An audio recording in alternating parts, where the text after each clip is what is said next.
എത്രയാണ് എണ്ണിയത്? ആ 9 9-ലധികമോ മക്കളുള്ള കുടുംബത്തിൽ ജനിച്ചവർ ഇങ്ങോട്ട് വാ, സ്റ്റേജിന്റെ മുൻവശത്തോട്ട് വാ, അവരൊന്ന് കാണട്ടെ. പോര് ചേട്ടാ, ഇങ്ങോട്ട് പോര്. 9 9-ലധികമോ മക്കളുള്ള കുടുംബത്തിൽ ജനിച്ചവർ കയറി വാ. ഇങ്ങോട്ട് കയറിപ്പോര്. വല്ലപ്പോഴൊക്കെ ഇങ്ങോട്ട് കയറാൻ അനുവാദമുള്ളൂ, ഇത് മാത്രമാണ്. നല്ല കയ്യടി കൊടുത്ത ഇവർക്ക്. കയറി വാ, കയറി വാ. 9 9-ലധികമോ മക്കളുള്ള കുടുംബത്തിൽ ജനിച്ചവരാണ്. കയറി വാ. വരട്ടെ വരട്ടെ വരട്ടെ. 9 കണ്ട, എണ്ണി തീർന്നോ? എണ്ണി ഇപ്പോഴാണ് തീർന്നത്, ഇപ്പോഴാണ് ആലോചിച്ച് വന്നത്. 9 9-ലധികമോ മക്കളുള്ള കുടുംബത്തിൽ ജനിച്ചവരാണ് വരുന്നത്. വരൂ വരൂ വരൂ ചേട്ടാ. 9 9-ലധികമോ മക്കളുള്ള കുടുംബത്തിൽ ജനിച്ചവരാണ്. വാ ചേച്ചി, സംശയിക്കണെന്തിന്, ഇങ്ങോട്ട് പോരുന്നു. 9 9-ലധികമോ മക്കൾ. കൊള്ളാം. എത്രണ്ണം ഉണ്ട്? അമ്പടാ, കൊള്ളാം. ഇങ്ങോട്ട് വന്നേ. പേരെന്തുവാ? ജമ്മ. ജമ്മ. എത്ര മക്കളുള്ള വീട്ടിലാണ് ജനിച്ചത്? 10 പേര്. എവിടെയാ വീട്? ഇവിടെ പുത്തൻതോപ്പ്. എവിടെയാ ജനിച്ച വീട്? ഇവിടെ തന്നെയാണോ? ഇവിടെ തന്നെയാണ്. അത് ശരി. അപ്പുറത്തെ വീട്ടിൽ നിന്ന് ഇപ്പുറത്തെ വീട്ടിലോട്ട് കെട്ടി, അങ്ങനെയാണോ? അങ്ങനെ എന്തോ ആണ്. ആയിക്കോട്ടെ. അപ്പൊ 10 മക്കളുള്ള വീട്ടിലാണ് ജമ്മ. എത്രാമത്തെ? 10-ൽ 5-ാമത്തെ ആളാണോ? കൊള്ളാം, ദൈവം അനുഗ്രഹിക്കട്ടെ. ഇങ്ങോട്ട് മാറിയിരുന്നു കേട്ടോ. പേര്? റീന. എത്ര മക്കളുള്ള വീട്ടില്? 10. 10-ൽ എത്രാമത്തെ?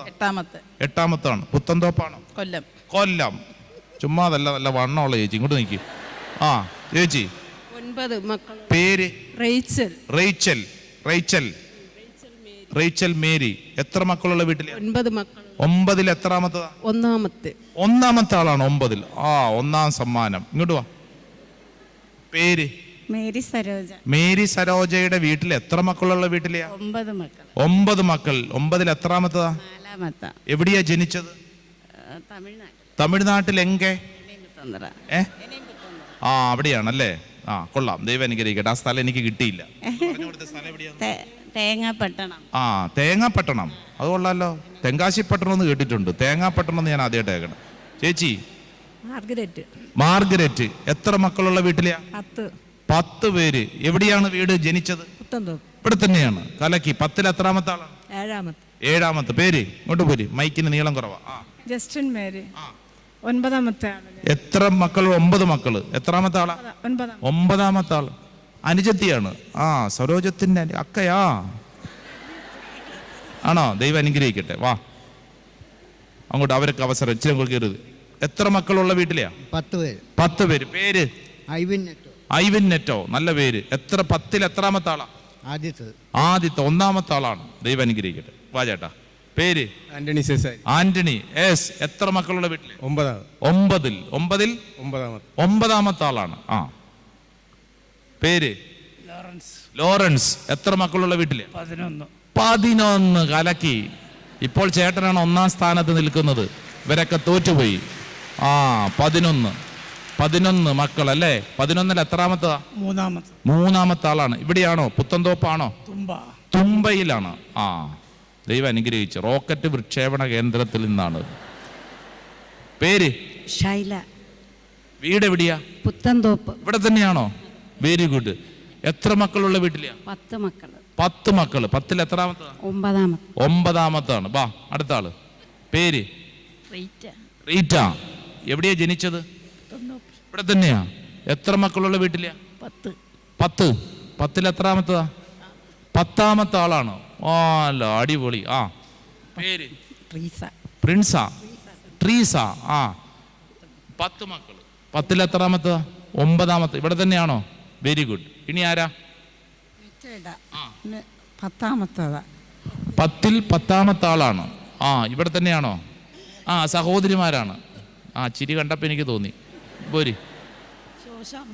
ശോശാമ്മ. ഇവിടെയാണോ? എത്ര മക്കളുള്ള വീട്ടിലെയാ? 9 മക്കളുള്ള വീട്ടിലെയാണ് അല്ലേ? 9-ാമത്താണ്. ശോശാമ്മയുടെ വല്ലവരും ഇവിടെ നിപ്പുണ്ടോ? അതാണ് അല്ലേ? വാമൂടിയ ചേച്ചി. വാ ചേച്ചി ഇങ്ങോട്ട്. കർത്താവായ ഈശോ മിശിഹായ്ക്ക് സ്തുതിയായിരിക്കട്ടെ. സുഖമാണോ? ഹാർട്ട് ഉണ്ടല്ലോ, തന്നെ വലിയ കാര്യം അല്ലേ? ഹാർട്ടിന്റെ അസുഖം ഉണ്ടത്. ഹാർട്ട് ഉണ്ടെന്ന് ഇപ്പോഴാണ് മനസ്സിലായത്. പലരും പറഞ്ഞ് ചേച്ചിക്ക് ഹൃദയമില്ലെന്ന്. പക്ഷെ ചേച്ചിക്ക് ഹൃദയമുണ്ട് ചേച്ചി. ചേച്ചി രക്ഷപ്പെട്ടു. നിങ്ങൾ 9 മക്കളുടെയാണ് ആണല്ലേ? ചിരിക്കുവാണോ കരയാണോന്നൊന്നും മനസ്സിലാവുന്നില്ല, കാരണം മൊത്തം മൂടി വെച്ചിരിക്കുകയാണല്ലോ. ദൈവം അനുഗ്രഹിക്കട്ടെ. പേര്? എൻ്റെ പേര് അൽഫോൻസ. വീട്ടിൽ കളിക്കുന്ന ജെസ്സി. അൽഫോൻസ. അതിനെ വീട്ടിൽ ജെസ്സി എന്ന് വിളിക്കണം. അൽഫോൻസ നല്ല പേരല്ലേ? അല്ലേ? അൽഫോൻസ അമ്മയുടെ അതേ സ്വഭാവം. എൻ്റെ പേര് ഫ്രീസ്ക. 5-ാമത്തെ. 11 അമ്മയ്ക്ക്. 11 പേരുള്ള ആളാണ്. കയറി നിൽക്കൂ. ഇപ്പോൾ 2 പേരാണ് 1ാം സമ്മാനം അല്ലേ? 11 മക്കളുള്ള വീട്ടിൽ എത്രാമത്തെ ആളാണ്? 5ാമത്തെ ആളാണ്. Price the Lord. ഈ ആരോടെങ്കിലും ചോദിക്കാതെ ഉണ്ടോ? മുത്തപ്പനച്ഛനോട് ചോദിക്കണോ? അച്ഛൻ എത്രാമത്തെ? 10. ശരിക്കും വന്നേ. അത് കലക്കി. ഏത് ഇങ്ങോട്ട് വന്നേ. അത് കലക്കി. നിങ്ങളൊക്കെ നാണം കെട്ട് പോയില്ലേ? എത്ര മക്കളാണ്? 10 പേരില് 10-ല് 10ാമത്തവൻ. ആമ്പടാ കാലക്കി. പൊക്കോ ദൈവമേ. അല്ല, ഈ പിള്ളേര് നോക്കണേ എന്നറിയാവാ? ഇതെന്നതാണ് ദൈവമേ? Cricket ടീമാണോ football ടീമാണോ? 7, 8, 9, 10. ഇവനൊക്കൊന്നും വല്ലതും മനസ്സിലാവൂ? ഇവരോടൊരു ചോദ്യം കൂടെ ചോദിക്കണം. അതെന്നാന്നറിയോ? ചോദ്യം എന്നാന്നറിയോ? ഇവർക്ക് എത്ര മക്കളുണ്ടെന്ന് ചോദിക്കണം. നിർത്തി അപമാനിക്കുന്നില്ല. പൊക്കോ, ചോദിക്കുന്നില്ല. 11 1ാം സമ്മാനം കേട്ടോ. ദൈവം അനുഗ്രഹിച്ചു. 11 തകർത്ത് ദൈവം അനുഗ്രഹിച്ചു. പ്രൈസ് ഉണ്ടോ? 10ഉം 9 പിള്ളേര്. ഇന്നത്തെ ദേ ഇരിക്കുന്ന 1ഉം 2ഉം അല്ലേടാ വീട്ടില്? നീ ഒരെണ്ണേ ഉള്ളല്ലേ? അവൻ ഇങ്ങനെ രാവിലെ മുതൽ ഇങ്ങനെ ഇരിക്കുക. ഞാൻ മാത്രം എൻ്റെ വീട്ടിൽ, എനിക്ക് ആരുമില്ല അല്ലേ? ഇന്നത്തെ തലമുറയല്ല അന്നത്തെ തലമുറ. ഇത് മനസ്സിലാകാതെ ഇന്നത്തെ മാതാപിതാക്കൾ എന്ത് ചെയ്യും? ഇവിടെ വന്നവർ തൊട്ട് എന്ത് ചെയ്യും? നിങ്ങളുടെ മക്കളെ രാവിലെ മുതൽ കുറ്റം പറയും അല്ലേ? എടാ നിന്റെയൊക്കെ പ്രായത്തിൽ ഞാനൊക്കെ അനുഭവിച്ചു, നിനക്ക് മനസ്സിലാവുമോ? അല്ല, അവർക്ക് മനസ്സിലാവുമോ? നിങ്ങൾ പറ. നിങ്ങളുടെ ചെറുപ്പത്തിൽ നിങ്ങൾ അനുഭവിച്ചത് ഇന്നത്തെ മക്കൾക്ക് മനസ്സിലാകുമോ? ഇല്ല. അവർക്ക് എങ്ങനെ മനസ്സിലാകും? അവർ കാണുന്നതും കേൾക്കുന്നതും വേറെ ഒരു ലോകം. തലമുറ മാറി, ജീവിത ശൈലികൾ മാറി അല്ലേ? ഇങ്ങനെ നിങ്ങൾ ഇരുന്നുകൊണ്ട് നിങ്ങളുടെ ദാരിദ്ര്യവും കഷ്ടപ്പാടും പറയുമ്പോൾ മക്കൾക്ക് ചിരി വരും. സഹോദരങ്ങൾ തമ്മിലൊക്കെ നമ്മൾ വളരുന്ന വളർച്ചയിൽ ജീവിതത്തിലെ പല കാര്യങ്ങളും അവിടുന്ന് പഠിച്ചാ വളരുന്നത്. 10ാം ക്ലാസ് കഴിയുമ്പോൾ ഉണ്ടല്ലോ, ജീവിതത്തിൽ നമുക്ക് പിടിച്ചു നീക്കാനുള്ള ശക്തി കിട്ടും. നമുക്ക് പല കാര്യങ്ങളും മനസ്സിലാക്കാൻ പറ്റും. ഇന്നത്തെ കുട്ടികൾക്ക് സംഭവിക്കുന്നത് എന്നതാ?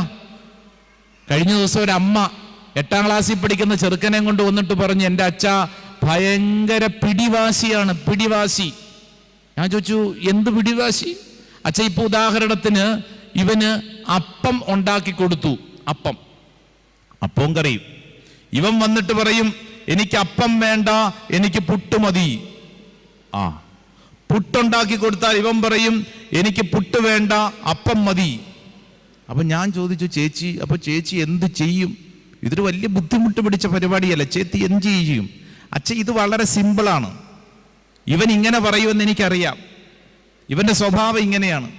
ഞാൻ ഈ പുട്ട് കൊണ്ടുപോയി അകത്ത് കൊണ്ടുപോയി പരത്തിയിട്ട് അപ്പാണെന്നും പറഞ്ഞു കൊടുക്കും, അവൻ കഴിച്ചോളൂ എന്ന്. എന്നിട്ട് ഈ അമ്മ പറയുക, അച്ഛാ ബുദ്ധി ഉണ്ടെന്നേ ഉള്ളൂ, ബോധമില്ല അച്ഛാ. കേട്ടോടാ, ഇന്നത്തെ തലമുറയെ കുറിച്ച് ഒരു അമ്മയുടെ അഭിപ്രായമാണ്. അച്ഛാ നല്ല ബുദ്ധിയാണ്, എന്തില്ല? ബോധമില്ല. നിങ്ങളൊന്ന് ചിന്തിച്ചു നോക്കിയേ, മുതിർന്നവരൊക്കെ ചിന്തിച്ചേ. ഇവിടെ ഇരിക്കുന്ന എത്ര മാതാപിതാക്കൾക്ക്, മുതിർന്നവർക്ക് മൊബൈൽ ഫോൺ നന്നായിട്ട് ഉപയോഗിക്കാൻ അറിയാം? ഇന്നത്തെ കുട്ടികൾ ഉപയോഗിക്കുന്ന കണ്ടിട്ടുണ്ടോ? അവര് ഗർഭപാത്രത്തിൽ നിന്ന് പുറത്തോട്ട് വരുമ്പോൾ തന്നെ കയ്യിൽ മൊബൈലും പിടിച്ചോണ്ടാണ് വരുന്നത് അല്ലേ?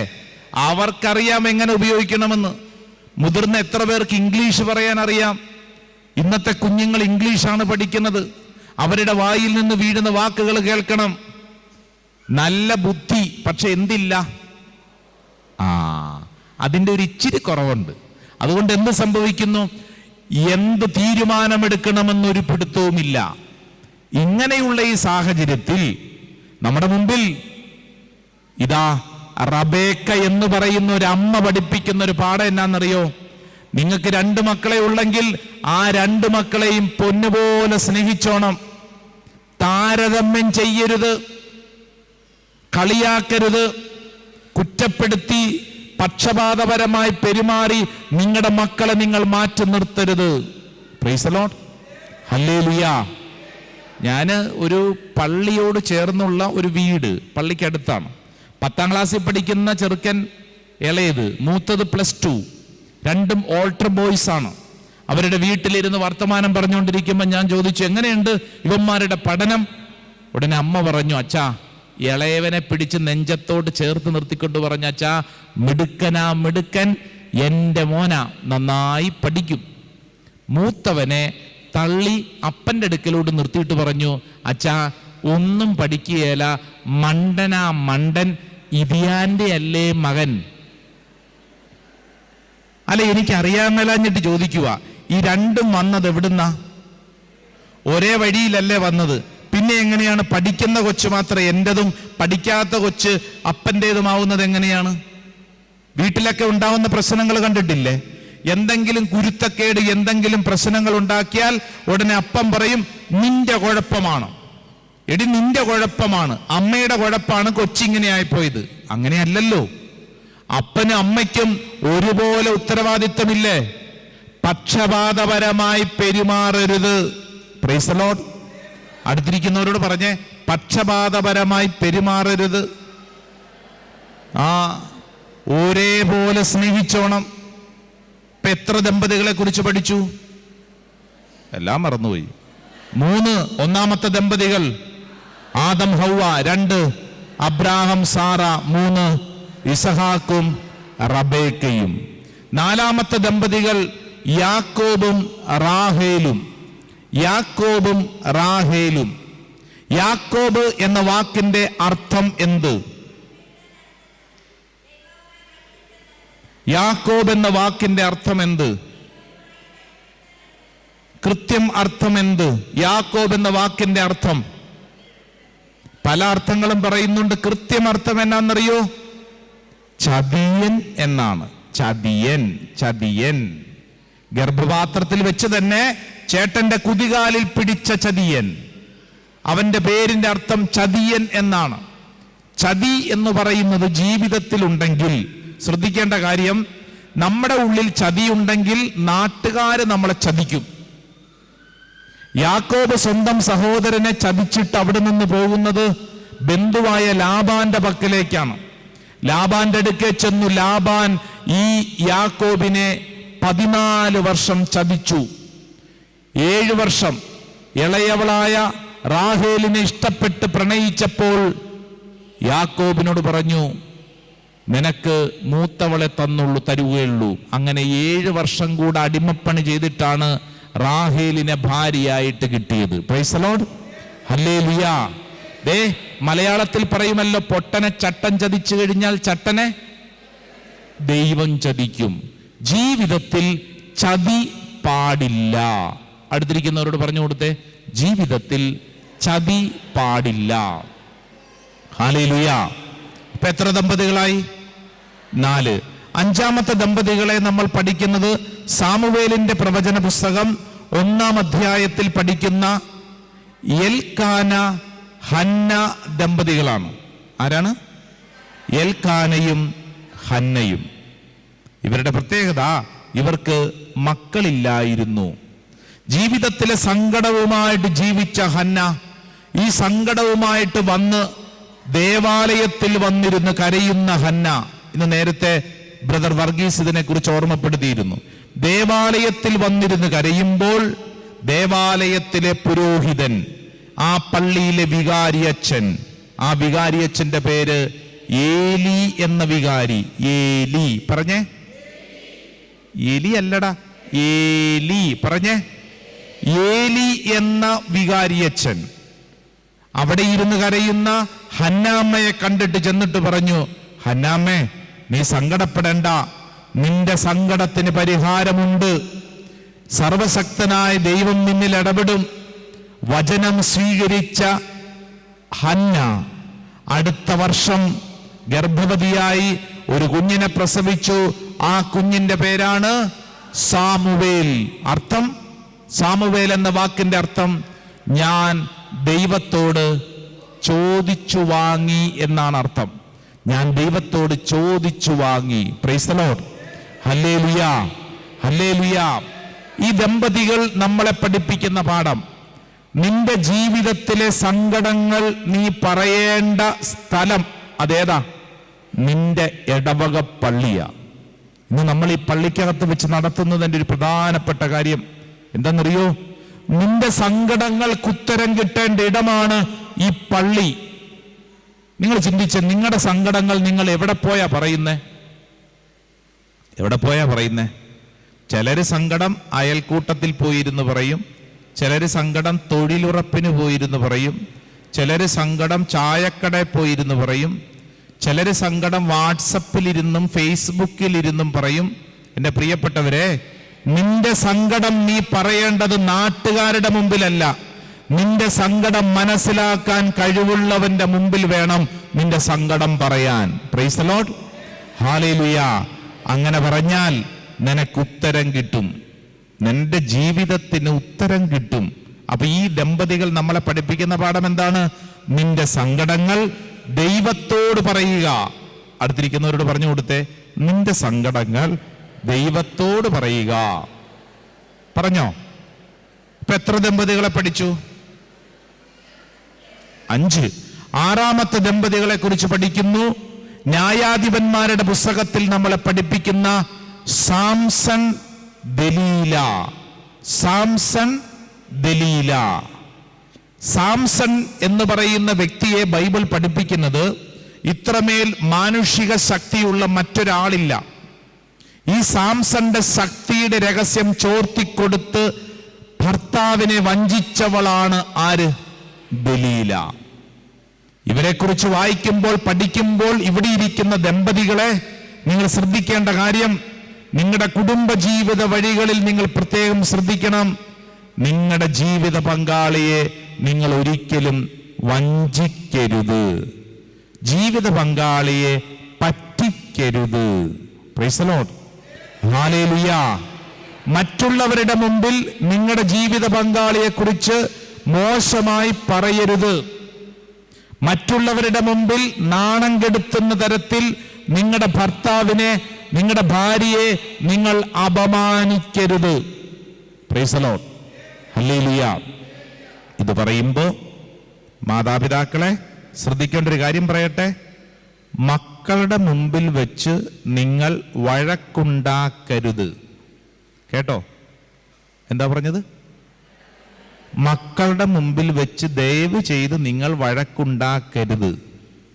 വഴക്കുണ്ടാക്കിയാൽ എന്താ കുഴപ്പം? നമ്മൾ വഴക്കുണ്ടാക്കുമ്പോൾ വായിൽ നിന്ന് വീഴുന്ന വാക്കുകൾ വല്ല പിടുത്തമുണ്ടോ? എന്തെല്ലാം കാര്യങ്ങളാണ് വീഴുന്നത്. ഇപ്പൊ ഉദാഹരണത്തിന് ഭാര്യയും ഭർത്താവും കൂടെ വഴക്കുണ്ടാക്കുമ്പോൾ ഭർത്താവ് ഭാര്യയോട് എന്തായിരിക്കും പറയുന്നത് ദേഷ്യം വരുമ്പോൾ? അല്ലയോ പ്രിയതമേ, നിന്നെ എൻ്റെ ജീവിതത്തിൽ കിട്ടിയതാണ് എൻ്റെ ധന്യം. ആണോ? അതൊന്നുമല്ല. ഭർത്താവിൻ്റെ വായിൽ നിന്ന് വീഴുന്ന വാക്കുകളല്ലേ. ഭാര്യ ഇതെല്ലാം കേട്ടിട്ട് എന്ത് പറയും?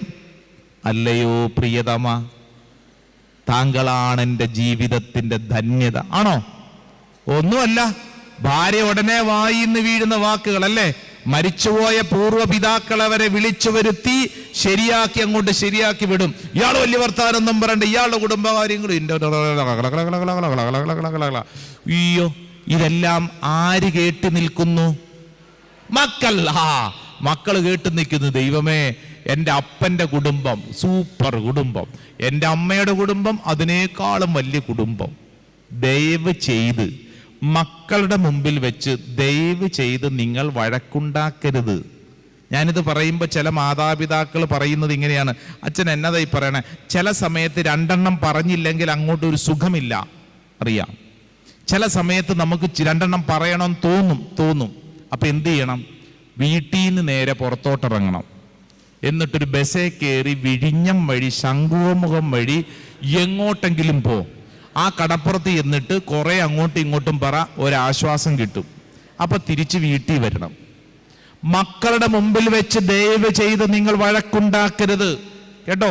വഴക്കുണ്ടാക്കരുത്. ഹല്ലേലൂയ. ഇത് പറയുമ്പോൾ ചില ഭർത്താക്കന്മാർക്ക് ഞാനൊരു കുടുംബ ജീവിതത്തിൽ രക്ഷപ്പെടാനൊരു ടിപ്പ് പറയട്ടെ. പല ഭർത്താക്കന്മാരും അറിഞ്ഞിരിക്കേണ്ട കാര്യം എന്നറിയോ? ഈ സ്ത്രീകളുടെ ഒരു മനഃശാസ്ത്രമുണ്ട്. ഇവര് പറയുന്നത് ഭർത്താക്കന്മാര് കേൾക്കണം. പല സ്ത്രീകളുടെ സങ്കടം എന്നാ, അച്ഛാ എന്നെ ഒന്ന് കേൾക്കണ്ടേ, ഞാൻ പറയുന്ന കാര്യം എൻ്റെ ഭർത്താവ് ഒന്ന് കേൾക്കണ്ടേ, അയാൾ കേൾക്കാൻ മനസ്സ് കാണിക്കുന്നില്ല അച്ഛാ. എൻ്റെ ഭർത്താക്കന്മാരെ, നിങ്ങൾക്ക് സമാധാനം വേണമെങ്കിൽ നിങ്ങൾ നിങ്ങളുടെ ഭാര്യയെ കേൾക്കണം. മാതാപിതാക്കളെ, നിങ്ങളുടെ മക്കളെ നിങ്ങൾ കേൾക്കണം. കേൾക്കാൻ ഇരുന്നു കൊടുക്കണം. 24 മണിക്കൂർ ഈ മൊബൈലും കുത്തിക്കൊണ്ടിരുന്നാൽ പോരാ. നിങ്ങളുടെ മക്കളെ, നിങ്ങളുടെ ജീവിത പങ്കാളിയെ, നിങ്ങളുടെ സഹോദരങ്ങളെ നിങ്ങൾ കേൾക്കാൻ ഇരിക്കണം. അവർക്ക് പറയാനുള്ളത് പറയുമ്പോൾ കേൾക്കാനുള്ള മനസ്സുണ്ടാവണം. ഇത് ഞാൻ പറയുമ്പോൾ ചില ഭർത്താക്കന്മാർ പറയും, അച്ഛാ ഒരു ബെല്ലും ബ്രേക്കും ഇല്ലാതെയാണ് അവൾ പറയുന്നത്, അല്ലേ? അവൾ എന്താ പറയണേ? ആദ്യം പറഞ്ഞതും രണ്ടാമത് പറഞ്ഞതും തമ്മിൽ ഒരു ബന്ധവും ഇല്ല. ഒരു ബന്ധം ഉണ്ടാവില്ല ചേട്ടാ. പക്ഷേ കേൾക്കണം. അപ്പൊ കേൾക്കുമ്പോഴത്തേക്ക് എന്താ, നിങ്ങൾ കേൾക്കുമ്പോഴത്തേക്ക് ആ ഭാര്യയ്ക്ക് ഒരു ഉറപ്പ് കിട്ടണം. എന്താണ്? നിങ്ങൾ കേൾക്കുന്നുണ്ടെന്ന് ഉറപ്പ്. അപ്പൊ അതിനെന്ത് ചെയ്യണം? ഭാര്യ എന്തെങ്കിലുമൊക്കെ പറഞ്ഞുകൊണ്ടിരിക്കുമ്പോൾ ആഹാ ഒന്ന് പറഞ്ഞേ, ആഹാ. അടുത്തത് ഓഹോ പറഞ്ഞേ, ഓഹോ. ആദ്യം പറഞ്ഞ എന്തായിരുന്നു? ആഹാ. രണ്ടാമത് ഓഹോ. ആഹാ പറഞ്ഞേ, ആഹാ. ഇത് പഠിച്ചോണം. എന്തിനാണെന്നറിയോ? ഇങ്ങനെ ആരെങ്കിലും പറഞ്ഞുകൊണ്ടിരിക്കുമ്പോൾ നമ്മൾ എന്ത് പറയണം? ആഹാ, ഓഹോ, ആഹാ. ഈ സ്ത്രീകളുടെ ഒരു പ്രത്യേകത, അവർക്ക് അവരുടെ ദുഃഖം മുഴുവൻ അവർ പറഞ്ഞു കഴിയുമ്പോൾ അവര് തന്നെ ഉത്തരം കണ്ടെത്തിക്കോളും. അപ്പൊ എന്തു മനസ്സിലായി? ഒരു സ്ത്രീയുടെ പ്രത്യേകതയാണ്, അവർക്ക് അവരുടെ പ്രശ്നങ്ങൾ മനസ്സിലാക്കാൻ പറ്റുന്ന ഒരാളുടെ മുമ്പിൽ ഇരുന്ന് ഉച്ചത്തിൽ പറഞ്ഞു കഴിയുമ്പോൾ അവര് തന്നെ പ്രശ്നത്തിന് പരിഹാരം കണ്ടെത്തിക്കോളും. നമ്മളൊന്നും പറയാൻ പോകണ്ട. പക്ഷെ നമ്മൾ എന്ത് ചെയ്യണം? ഇടയ്ക്കിടയ്ക്ക് ആഹാ, ഓഹോ, ആഹാ ഇങ്ങനെ മൂളിക്കൊണ്ടിരിക്കണം. കേട്ടോ? ഇങ്ങനെ ഈ ചേച്ചി ഉറങ്ങണ പോലെ ഉറങ്ങിയിട്ട് കാര്യമില്ല. മറിച്ച് എന്ത് ചെയ്യണം? ആഹാ, ഓഹോ, ഇങ്ങനെ നമ്മൾ മൂളിക്കൊണ്ടിരിക്കുമ്പോൾ അവര് തന്നെ പ്രശ്നത്തിന് പരിഹാരം കണ്ടെത്തും. Price the Lord, hallelujah. ഇത് കുടുംബത്തിൽ പരിശീലിക്കണം. മാതാപിതാക്കൾ മക്കളെ കേൾക്കണം. നിങ്ങൾ കേട്ടില്ലെങ്കിൽ നാട്ടുകാർ കേൾക്കുവേ. ഇൻസ്റ്റാഗ്രാം ഫ്രണ്ടൊക്കെ റെഡി ആയിട്ടിരിക്കുക. ഏത് റൂട്ടിൽ ഓടുമെന്ന് ഒരു പിടുത്തവും കിട്ടത്തില്ല. നിങ്ങൾ നിങ്ങളുടെ മക്കളെ കേൾക്കാൻ തയ്യാറാവണം. ഇവിടെ ഇരിക്കുന്ന മാതാപിതാക്കളും കുടുംബാംഗങ്ങളെ, നിങ്ങളുടെ ജീവിതത്തിൽ കുടുംബത്തിൽ പരസ്പരം കേൾക്കാനും പ്രോത്സാഹിപ്പിക്കാനും നിങ്ങൾ തയ്യാറായില്ലെങ്കിൽ അത് പിന്നീട് വലിയ സങ്കടത്തിന് കാരണമാകും. Price the Lord, hallelujah. എത്ര ദമ്പതികളായി? 6. 7ാമത്തെ ദമ്പതികൾ പുതിയ നിയമത്തിലെ സക്കറിയായും എലിസബത്തും. സക്കറിയായുടെ മുമ്പിൽ ദൈവത്തിന്റെ ദൂതൻ പ്രത്യക്ഷപ്പെട്ടിട്ട് പറഞ്ഞു, സക്കറിയ, നിനക്കൊരു കുഞ്ഞു ജനിക്കും. ഇത് കേട്ടപ്പോൾ സക്കറിയായുടെ ഉള്ളിൽ എന്തുണ്ടായി? സന്തോഷമാണോ? അല്ല. സക്കറിയായ്ക്കുള്ളിൽ സങ്കടമായി, ഭാരമായി. അതുകൊണ്ടാണ് സക്കറിയായുടെ നാവ് ഒട്ടിപ്പോയി, സംസാര ശക്തി നഷ്ടപ്പെട്ടു പോയി. പ്രിയപ്പെട്ടവരെ, ഓർക്കേണ്ട കാര്യം, ഈ സക്കറിയ ഒരു കൊച്ചിനു വേണ്ടി പ്രാർത്ഥിച്ചിട്ടില്ലേ? ഉണ്ടല്ലോ. ഒരു കുഞ്ഞിന് വേണ്ടി പലതവണ പ്രാർത്ഥിച്ച് സക്കറിയായും എലിസബത്തും കുറെ നാൾ കഴിഞ്ഞ് മറന്നുപോയി പ്രാർത്ഥിച്ച പ്രാർത്ഥന. എന്നാൽ ദൈവം മറന്നില്ല. നീ ഓർക്കണം, നിന്റെ ജീവിതത്തിൽ നീ പ്രാർത്ഥിക്കുന്ന പ്രാർത്ഥന നീ മറന്നാലും ദൈവം മറക്കത്തില്ല. അടുത്തിരിക്കുന്ന ആളോട് പറഞ്ഞു കൊടുത്തേ, നീ പ്രാർത്ഥിച്ച പ്രാർത്ഥന നീ മറന്നാലും ദൈവം മറക്കത്തില്ല. നീ മറന്നാലും ദൈവം പോകരുത്, വഴക്കുണ്ടാക്കാൻ പോകരുത്. ദൈവകാര്യങ്ങളോട് സ്നേഹത്തോടും ബഹുമാനത്തോടും കൂടെ പെരുമാറണം. Price the Lord, hallelujah, hallelujah. പ്രത്യേകം ശ്രദ്ധിച്ചോണം കേട്ടോ. ദൈവത്തോടും ദൈവകാര്യങ്ങളോടും പ്രവർത്തിക്കുമ്പോൾ സ്നേഹത്തോടെ ബഹുമാനത്തോടെ പ്രവർത്തിച്ചോണം. ഈ കാലഘട്ടത്തിൽ ശ്രദ്ധിക്കേണ്ട കാര്യം, സോഷ്യൽ മീഡിയയിലൊക്കെ അവിടെ നടന്നു ഇവിടെ നടന്നു, ആ അച്ഛൻ ഈ അച്ഛൻ, ഈ കന്യാസ്ത്രീ ആ കന്യാസ്ത്രീ, ആ ധ്യാനകേന്ദ്രം ഈ ധ്യാനകേന്ദ്രം. നമ്മളെ പഠിപ്പിക്കുന്നത് ജോസഫും മേരിയും, ഔസേപ്പിതാവും മറിയവും, മാതൃകാ ദമ്പതികൾ. എന്താ ഇവരുടെ പ്രത്യേകത എന്നറിയോ? വചനം പഠിപ്പിക്കുന്നത് ഈ രണ്ടുപേരും സ്വർഗം പറഞ്ഞത് എന്താണോ അത് അതേപടി അനുസരിച്ചവരാണ്. ഈ രണ്ടുപേരും സ്വർഗം പറഞ്ഞത്, ദൈവം പറഞ്ഞത് അതേപടി അനുസരിക്കണം. ചാടി എഴുന്നേറ്റ് നിന്നേ, എല്ലാവരും എഴുന്നേറ്റ് നിന്നേ.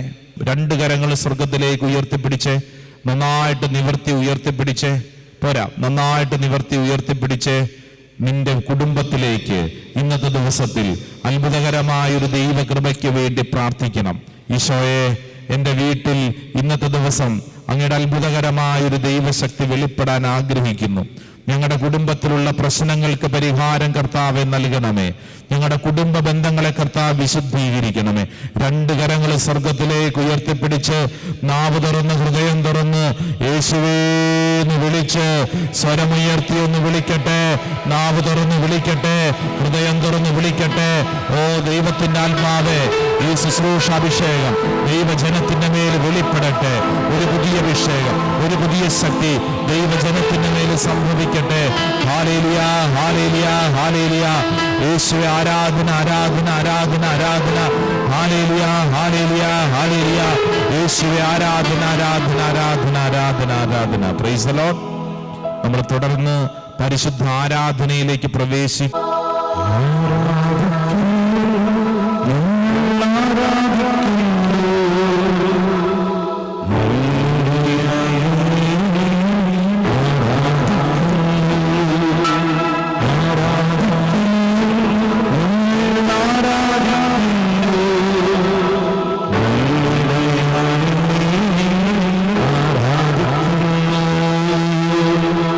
കൈയടിച്ചു പാടാം.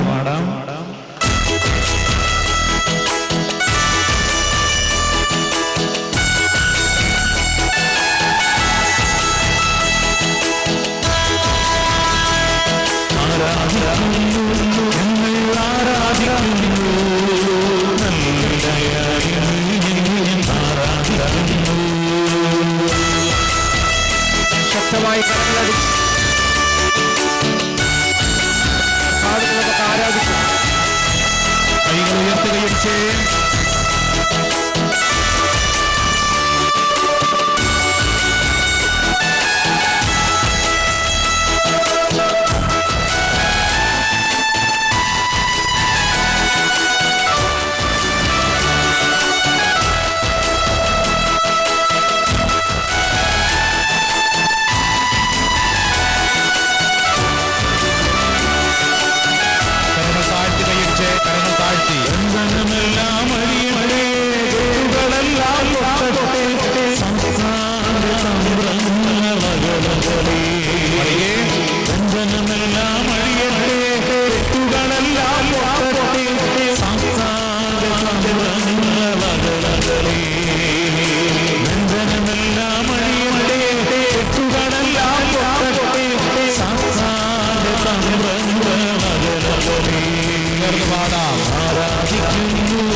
യേശുവേ, ഞങ്ങളെ സ്തുതിക്കുന്നു, ആരാധിക്കുന്നു, നന്ദി പറഞ്ഞ് പ്രാർത്ഥിക്കുന്നു. ഓ കർത്താവേ, ഞങ്ങളുടെ കുടുംബത്തിലേക്ക് അഭിഷേകം ചെയ്യണം. ഈ ശുശ്രൂഷ സമയത്ത് കർത്താവ് വിടുതൽ നൽകണം.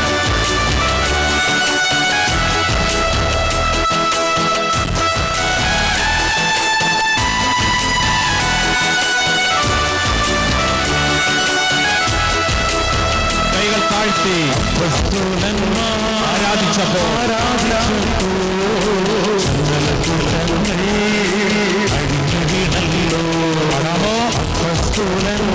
ആരാധിച്ചപ്പോ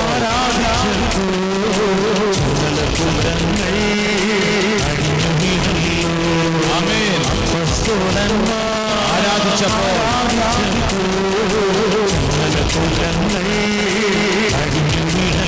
കൈകളുയർത്തി ഞങ്ങൾ ആരാധിക്കുന്നു. ആമേൻ.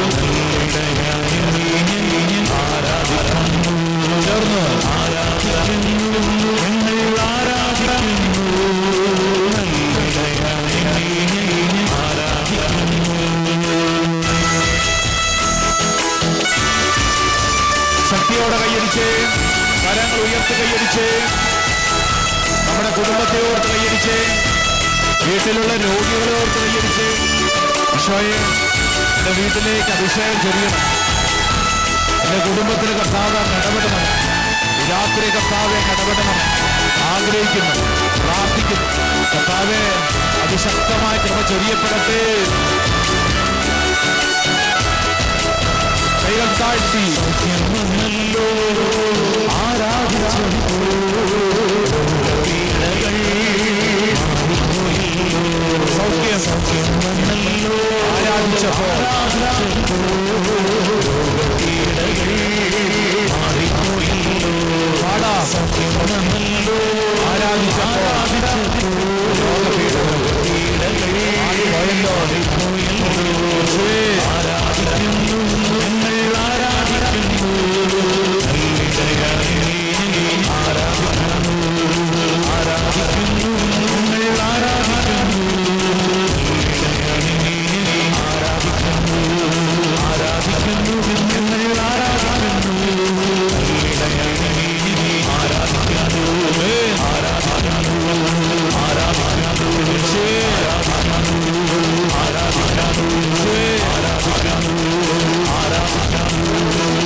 ചേർത്ത് കണ്ണുകളടച്ച് പ്രാർത്ഥിക്കുക. എൻ്റെ സഹോദര സഹോദരി, നിന്റെ കുടുംബത്തില് കാലാകാലങ്ങളായി നീയും നിന്റെ കുടുംബവും അനുഭവിക്കുന്ന സകല തിന്മകളുടെ മേൽ കർത്താവിന്റെ അത്ഭുത ശക്തി വെളിപ്പെടുന്ന സമയമാണ്. മർക്കോസിന്റെ സുവിശേഷം 5-ാം അധ്യായം 25-ാം തിരുവചനം. 12 വർഷമായി രക്തസ്രാവം ബാധിച്ചിരുന്ന ഒരു സ്ത്രീ 12 വർഷമായി രക്തസ്രാവം ബാധിച്ചിരുന്ന സ്ത്രീ പല വൈദ്യന്മാരുടെ അടുത്തുപോയി കൈവശമുണ്ടായിരുന്നതെല്ലാം ചെലവഴിച്ചു. എന്നിട്ടും അവളുടെ സ്ഥിതി മെച്ചപ്പെട്ടില്ല, മോശമാവുകയാണ് ചെയ്തത്. അവൾ യേശുവിനെ കുറിച്ച് കേട്ടു. എന്റെ സഹോദര സഹോദരി, നിന്റെ കുടുംബത്തിൽ വർഷങ്ങളായി ചില പാപങ്ങൾ, ചില പീഡകൾ, ചില രോഗങ്ങളുണ്ടോ?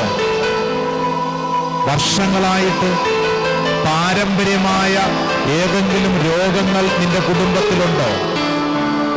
പാരമ്പര്യമായ ഏതെങ്കിലും മാനസിക ദുഃഖം നിന്റെ കുടുംബത്തിലുണ്ടോ? ചില കുടുംബങ്ങളിൽ അപ്രകാരം കണ്ടിട്ടുണ്ട്. തലമുറ തലമുറയായി ചില രോഗപീഠകൾ അനുഭവിക്കുന്ന അവസ്ഥ. ചില അലർജി രോഗങ്ങൾ തലമുറ തലമുറയായിട്ട് അനുഭവപ്പെടുന്നു. ചില മാനസിക ദുഃഖങ്ങൾ കുടുംബങ്ങളിൽ തലമുറ തലമുറയായിട്ട് അനുഭവപ്പെടുന്നു. യേശുവേ, ഈ ആരാധന സമയത്ത് എൻ്റെ കുടുംബത്തിൽ അപ്രകാരമുള്ള മേഖലകളുണ്ട്. ആ മേഖലകളിൽ ഒരു സൗഖ്യം വേണം. 18 വർഷമായി കൂനി പിടിച്ച് നിവർന്നു നിൽക്കാൻ പറ്റാത്തൊരു സ്ത്രീയെ കുറിച്ച് ലൂക്കാസ് സുവിശേഷം പഠിപ്പിക്കുന്നു. 18 വർഷം കൂനി പിടിച്ച്, ബൈബിള് പഠിപ്പിക്കുന്നത് ഒരു ദുഷ്ടാത്മാവ് ബാധിച്ച് കൂനി പിടിച്ച സ്ത്രീ. പൈശാചികമായ ചില പീഡകൾ നമ്മുടെ കുടുംബത്തിൽ തലമുറകളായി പീഡിപ്പിക്കും. ചില കുടുംബങ്ങളിൽ അപ്പൻ മദ്യപാനി, അതിങ്ങനെ അടുത്ത തലമുറയിൽ മദ്യപാനം. ചില ജഡിക പാപങ്ങൾ തലമുറ തലമുറയായിട്ട് ചില കുടുംബങ്ങളിൽ പീഡിപ്പിക്കുന്നു. ഈശോയെ, ഈശോയെ, ഈ പരിശുദ്ധാൽത്താരുടെ മുമ്പിൽ ഞങ്ങൾ അനുഭവിക്കുന്ന ഈ തടസ്സങ്ങളെ സമർപ്പിച്ച് പ്രാർത്ഥിക്കുന്നു. കർത്താവേ, അത്ഭുതകരമായ ഒരു ദൈവശക്തി ഞങ്ങളുടെ കുടുംബത്തിൽ വെളിപ്പെടണം. യോഹന്നാന്റെ സുവിശേഷം 5-ാം അധ്യായം ഇതാ വചനം പഠിപ്പിക്കുകയാണ്. 38 വർഷമായി തളർന്നു കിടന്നിരുന്ന ഒരു രോഗി, യേശു അവന്റെ അടുക്കൽ വന്നു. നിന്റെ വീട്ടിലേക്ക് ഈശോ കടന്നു വരുന്ന സമയം, വിവാഹ ജീവിതത്തിൽ എത്ര വർഷമായി സഹിക്കുന്നു? ജീവിത പങ്കാളിയുമായിട്ട് ചേർന്ന് പോകുന്നതിൽ ബുദ്ധിമുട്ടുണ്ടോ? നിങ്ങളുടെ കുടുംബ ബന്ധത്തിന്റെ താളം തെറ്റിയോ? കുടുംബത്തിൽ ചില സാമ്പത്തിക തകർച്ചകൾ തലമുറ തലമുറയായിട്ടുണ്ടോ? കുടുംബത്തിൽ എന്തെല്ലാം ശ്രമിച്ചിട്ടും ഒരു ഐശ്വര്യം കിട്ടാത്ത അവസ്ഥയുണ്ടോ? ചില അപകടങ്ങൾ, ചില മരണങ്ങൾ തലമുറ തലമുറയായി ചില കുടുംബങ്ങളെ പീഡിപ്പിക്കുന്നു. എൻ്റെ കർത്താവേ, ഞങ്ങളുടെ കുടുംബങ്ങളെ പീഡിപ്പിക്കുന്ന ഇപ്രകാരമുള്ള തിന്മയുടെ നാരക ശക്തികളെ ഈ പരിശുദ്ധ അൽത്താരിൽ സമർപ്പിച്ച് പ്രാർത്ഥിക്കുന്നു. ദൈവജനമേ, 2 കരങ്ങൾ സ്വർഗ്ഗത്തിലേക്ക് ഉയർത്തിപ്പിടിച്ചു കണ്ണുകളടച്ച് പ്രാർത്ഥിച്ചോണം. തുടർന്നുള്ള പ്രാർത്ഥനാ ശുശ്രൂഷ സമയത്ത് ഞങ്ങൾ വൈദികര് ഹന്നാമ്പളം തെളിച്ച് വെഞ്ചരിച്ച് പ്രാർത്ഥിക്കാൻ പോകുന്ന സമയമാണ്. 2 കരങ്ങൾ സ്വർഗ്ഗത്തിലേക്ക് ഉയർത്തിപ്പിടിച്ച് നിങ്ങൾ വിശ്വസിക്കണം. കത്തോലിക്ക തിരുസഭയുടെ പരമാധികാരത്തോട് ചേർന്ന്, പരിശുദ്ധ ലയോ മാർപ്പാപ്പയുടെ പരമാധികാരത്തോട് ചേർന്ന്, കർദിനാൾ തിരുസംഘത്തിന്റെ മെത്രാൻ തിരുസംഘത്തിന്റെ അഭിഷേക അധികാരത്തോട് ചേർന്ന് ഈ കൂട്ടായ്മയെ വിശുദ്ധീകരിച്ച് വെഞ്ചരിച്ച് പ്രാർത്ഥിക്കുന്ന സമയം, ഇനി ഒരു കാരണവശാലും ഒരു തിന്മയും നമ്മുടെ കുടുംബത്തെ തൊടാൻ അവകാശമില്ല.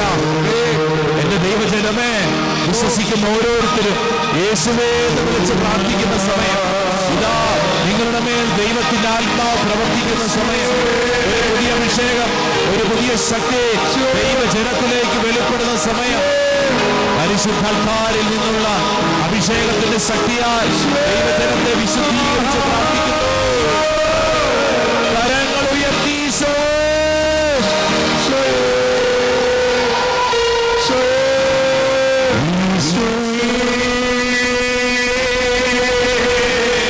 മരണത്തെ ജയിച്ചവനെ, വിളിച്ചേ ഈശോയെ,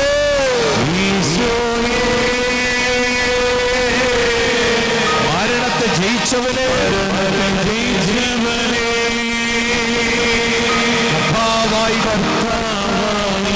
അധിപതിയായി എന്നും ഞങ്ങളിൽ വാഴണമേ.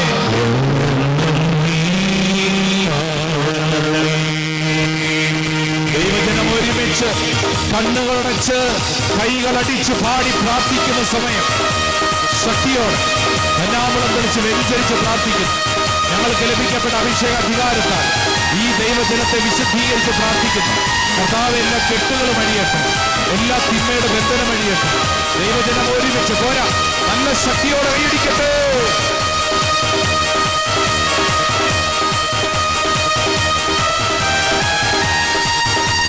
കൈയടി കൈയടി കൈയടി കൈയടി.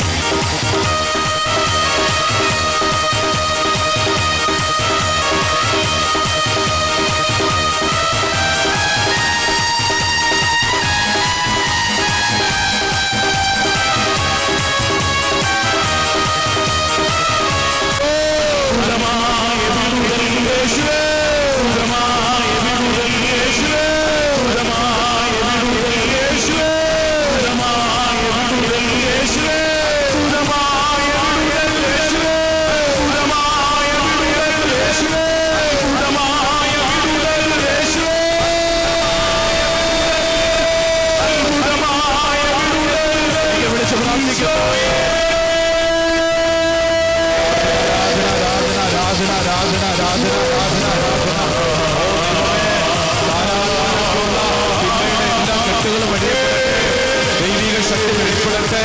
ഒരു പുതിയ അഭിഷേകം ഈ ദൈവജനത്തിന് മേൽ വെളിപ്പെടുന്നു. ദൈവിക ശക്തി വെളിപ്പെടട്ടെ, ദൈവിക ശക്തി വെളിപ്പെടട്ടെ.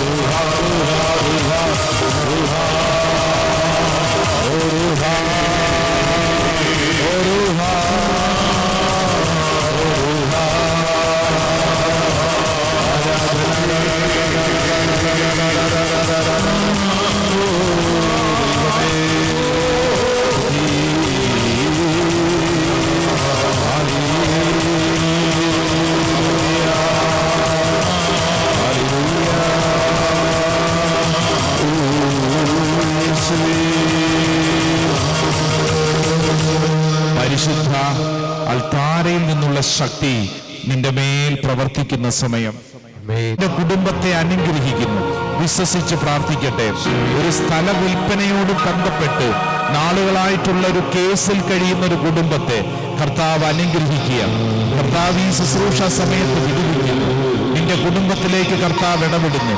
ഒരു പുതിയ അഭിഷേകം നിന്റെ കുടുംബത്തിൽ കർത്താവ് നൽകുന്നു. വിശ്വസിച്ച് പ്രാർത്ഥിക്കട്ടെ, ഏറ്റെടുത്ത് പ്രാർത്ഥിക്കട്ടെ. അലർജി രോഗമുള്ള ഒരു വ്യക്തിയെ കർത്താവ് സ്പർശിക്കുന്നു.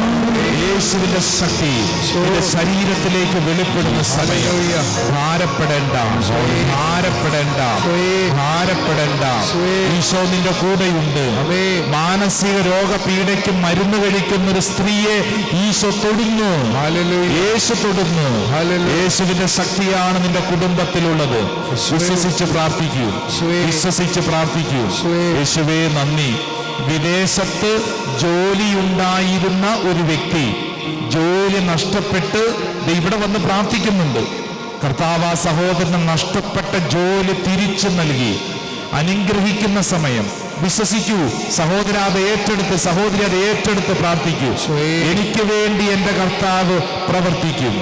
എനിക്ക് വേണ്ടി എന്റെ കർത്താവ് പ്രവർത്തിക്കും. വിദേശത്ത് വിസ സംബന്ധമായി തടസ്സത്തിൽ കഴിയുന്ന മകനെ ഈശോ അനുഗ്രഹിക്കുന്നു. യേശുവിന്റെ കൃപ ഒഴുകുന്നു. നന്ദി പറഞ്ഞ് പ്രാർത്ഥിക്കട്ടെ, നന്ദി പറഞ്ഞ് പ്രാർത്ഥിക്കട്ടെ. ദിവസങ്ങളായി വീട്ടിൽ നിന്നും പുറപ്പെട്ടുപോയി കാണാനില്ലാത്ത ഒരു മകൻ വീട്ടിൽ നിന്ന് ഇറങ്ങിപ്പോയി, കാണാനില്ല. ആ കുടുംബാംഗങ്ങൾ കണ്ണുനീരോടെ പ്രാർത്ഥിക്കുന്നു. കർത്താവ് ആ മകനെ തിരിച്ചു നൽകി ആ കുടുംബത്തെ അനുഗ്രഹിക്കുന്നു. നന്ദി പറഞ്ഞ് പ്രാർത്ഥിക്കട്ടെ. യേശുവേ നന്ദി, യേശുവേ സ്തുതി, യേശുവേ ആരാധന. Hallelujah, hallelujah. ഒരു ബാങ്ക് ലോണിനോട് ബന്ധപ്പെട്ട് ഒരു സർട്ടിഫിക്കറ്റ് ശരിയാകുന്നില്ല എന്ന് സങ്കടപ്പെട്ട് കഴിയുന്നൊരു കുടുംബം. കർത്താവ് അങ്ങനെ പറയാൻ കാരണം എന്തെന്നറിയോ? ആ കുടുംബം ഇന്ന് അവരാഗ്രഹിക്കുന്നുണ്ട് അവരുടെ കുടുംബത്തിൽ ഒരു ദൈവിക ഇടപെടൽ. കർത്താവ് ആ കുടുംബത്തിൽ ഇടപെടുന്നു. നിന്റെ ബുദ്ധിക്കതീതമായ കാര്യങ്ങൾ കർത്താവ് ചെയ്യും, വിശ്വസിക്കൂ. നിന്റെ ബുദ്ധിക്കതീതമായ കാര്യങ്ങൾ കർത്താവ് ചെയ്യും, വിശ്വസിക്കൂ. നീ ഭാരപ്പെടേണ്ട, നീ ഭാരപ്പെടേണ്ട. ഈശോ നിന്നിൽ ഇടപെടുന്നു. ഹല്ലേലൂയാ, ഹല്ലേലൂയാ, ഹല്ലേലൂയാ, ഹല്ലേലൂയാ, ഹല്ലേലൂയാ.